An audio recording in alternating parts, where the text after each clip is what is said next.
Madame la présidente, madame la ministre, mes chers collègues, la loi du 30 septembre 1986 relative à la liberté de communication demeure la grande référence du cadre régissant la défense des libertés de communication, le pluralisme de l'information ou encore la qualité des contenus audiovisuels. Cependant, depuis, la révolution numérique est passée par là, avec ses incroyables possibilités, mais aussi ses dangers.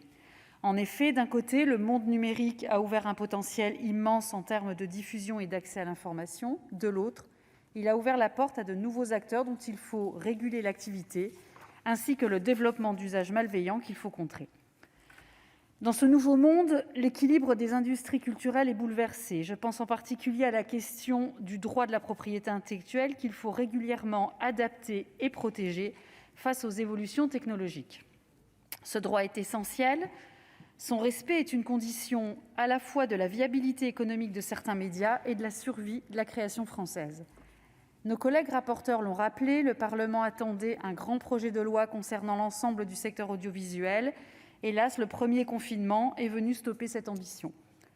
On pourrait, dans ces conditions, regretter la modestie du texte qui nous est soumis aujourd'hui. Néanmoins, considérons qu'il constitue une étape, d'autant plus que le numérique a la particularité de générer des mutations en permanence et d'attirer chaque jour un peu plus son public.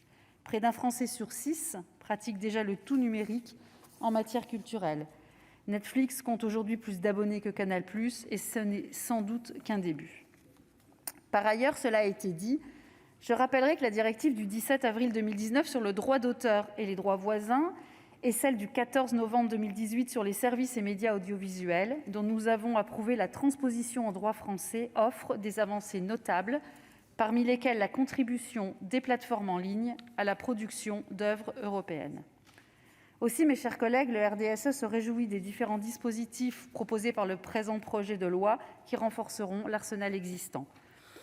Notamment, nous accueillons favorablement la fusion du Conseil supérieur de l'audiovisuel et de la Haute Autorité pour la diffusion des œuvres et la protection des droits sur Internet pour donner naissance à l'Arcom, pourvu que cette nouvelle autorité dispose des moyens nécessaires de sa politique. À cet égard, je relève que la Commission est allée dans le bon sens avec l'élargissement des pouvoirs d'enquête des agents de l'Arcom. C'est une nécessité au regard des modes de piratage toujours plus astucieux, tels que les sites miroirs par exemple. Et si l'on observe globalement une baisse du piratage grâce à la mobilisation des pouvoirs publics, on sait que les pratiques illicites concernant le sport sont en revanche en hausse. Je salue là aussi le travail effectué par la Commission en direction du sport avec la consolidation de l'article 3 visant à lutter contre le piratage des retransmissions en direct. Nous savons combien le sport a souffert des conséquences de la pandémie, entre la disparition des recettes de la billetterie, la baisse des adhésions, sans parler de la crise des droits TV qui affecte particulièrement le football français.